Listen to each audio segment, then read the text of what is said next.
கிரேக்கம் படைத்த பாண்டியர்கள் அனைவருக்கும் வணக்கம்.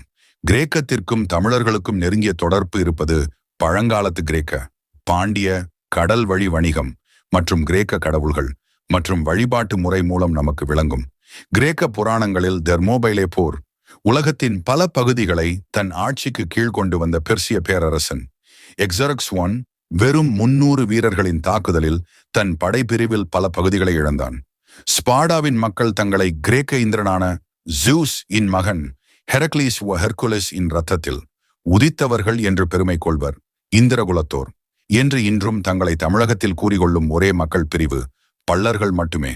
தமிழர் வேந்தன் இந்திரன், வேந்தன் மேய தீம்புணல் உலகமும் என்று தொல்காப்பியம். சுட்டும் மருத நில வேந்தனே இந்திரன் என அழைக்கப்பட்டான். தெய்வ நிலைக்கு உயர்த்தப்பட்ட பின் இவ்வேந்தனான இந்திரனே தெய்வேந்திரன் என்று அழைக்கப்படுகிறான். தெய்வேந்திரன் மருவி தேவேந்திரன் என்றாகி போனது. உழவு செய்யும் உழவர்களுக்கு தெய்வங்களுக்கு வேந்தனான இந்திரன் தேவேந்திரன் எனப்பட்டான். தேவேந்திரன் இடி, மின்னல், மழையின் கடவுள், குறிப்பாக போர் கடவுள். வேளாண்மை செழிக்க மழை வரம் தரும் மருத நில தலைவன். ஈடு இணையில்லா வஜ்ராயுதம் எனும் இடியினை தன் ஆயுதமாக கொண்டவன். குமரிக்கண்டத்தின் காலத்தில் மேருமலையின் உச்சியில் குடிகொண்டவன். முழுமுதற் கடவுளான இந்திரனை நான்மறைகள் போற்றத் தவறியதே இல்லை. கிரேக்க இந்திரனே சூஸ். ஆக தமிழர் வேந்தன் இந்திரனே கிரேக்க கடவுளாக வாழ்ந்திருக்கிறான் என்பது மிக தெளிவாக தெரிகிறது. ஏதென்ஸ் நகர தளபதி தெமிஸ்டோக்லீஸ் பெர்சிய படைகளை ஒரு கை பார்க்கிறார். திடீர் தாக்குதல் நடத்தி பெர்சிய படைகளை நிலைக்குலைய செய்கிறார். இதனை கண்டு வியந்த பெர்சிய முக்கிய தளபதி ஆர்டிமீசியா தெமிஸ்டோக்லீஸை அழைத்து பேச்சுவார்த்தை நடத்துகிறாள். அப்பொழுது உள்ள வசனம்: தெமிஸ்டோக்லீஸ், உன் வீரம் கண்டு வியக்கிறேன்.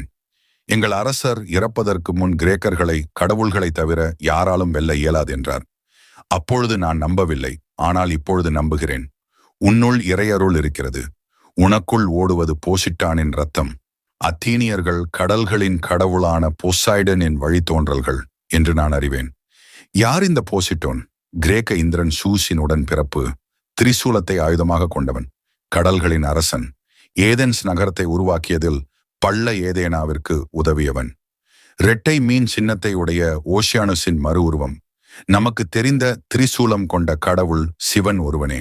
சிவனை பாண்டிய மன்னன் என்றே இன்றும் பல கோயில்களில் வணங்குகின்றனர். கோவையில் பேரூர் பட்டீஸ்வரர் கோயிலில் சிவனை வேளாண்மை செய்யும் பல்லர்கள் என்றே குறிப்பிடுகின்றனர். பாண்டியனின் சின்னம் இரட்டை மீன். பாண்டியர்களே முதலில் கடலில் பாய்மர கப்பல்களை செலுத்தியவர்கள். கடலின் மீது கொண்ட ஆளுமையினால் கடலன் எனும் சிறப்பு பெயர் பாண்டியர்களுக்கு உண்டு.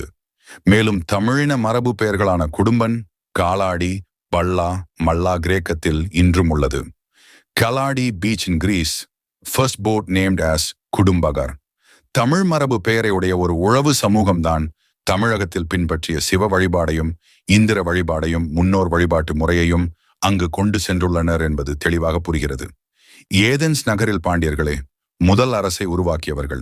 பல்லாசு பந்தியன் ஒன் ஆஃப் அத்தீன்ஸ் என தமிழர் மரபு பெயர்களை உடைய உழவு சமூகமே கிரேக்கத்தின் முதல் அரசை நிறுவியவர்கள் என கிரேக்க புராணங்கள் கூறுகின்றன.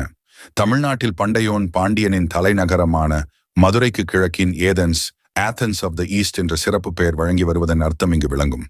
பாண்டியனை ஹீரோ என்றே அழைகின்றனர். இந்திர விழாவை கிரேக்கத்தில் கொண்டாடியவன் பாண்டியனே என தெளிவாக நமக்கு விளங்குகிறது. மேலும் திரைப்படத்தில் உள்ள வசனங்கள், உழவர்கள் இன்னைக்கு நல்லா போர் செஞ்சாங்க, பயிற்சி இல்லாத உழவர்கள் கூட அருமையா சண்டை போட்டாங்க, இயற்கையாவே அவங்களுக்குள்ள போர்த்திறன் இருக்கு, வீரர்களே நாமெல்லாம் உழவர்கள், மண்டியிட்டு வாழ்வதை விட சண்டையிட்டு செத்து மடிவோம். ஆக உழவர்களே பெரும் படையாக திரண்டு போர் தொழிலும் செய்திருக்கின்றனர். தமிழ் அகராதியில் நிகண்டுகளில் 9ஆம் நூற்றாண்டை சேர்ந்த திவாகர நிகண்டில் உள்ள வசனம்: அருந்திரல் வீரர்க்கும் பெருந்திரல் உழவர்க்கும் வருந்தகை தாகும் மல்லர் என்னும் பெயர்.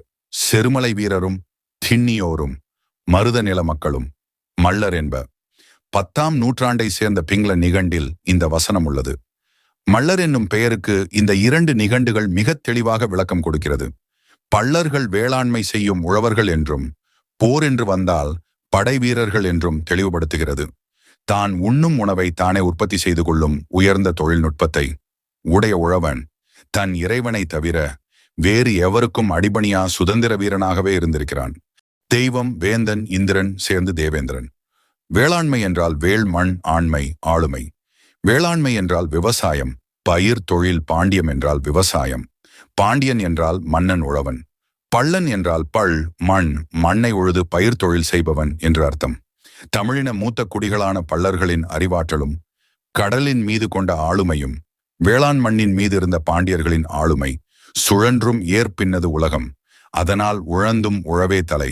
இப்பேற்பட்ட வரலாற்று பெருமைகள் கொண்ட இறைகுலத்தை, சூரியன் மறையா சாம்ராஜ்யம் நடத்திய பாண்டியர்களை, கடல்களின் அரசர்களை எஸ்சி என்று சொல்லி கூண்டிக்குள் அடைத்து நம்மீது தொடர்ச்சியாக உளவியல் தாக்குதல் நடத்துவதெல்லாம் மாபெரும் சதி அரசியலே. இந்திரன் அருளால் விரைவில் பட்டியல் வெளியேற்றம் சாத்தியமாகும். இறைவனாக வணங்கக்கூடிய ஒரு இனம் எப்படி எஸ்சி ஆக இருக்க முடியும்? ஆண்ட பரம்பரை மட்டுமல்ல, ஆண்டவரே பள்ளர்தான் உலகம் முழுவதும் உள்ள இறைவன். நன்றி, வணக்கம். தேவேந்திரகுல வேளாளர் சொந்தங்களே.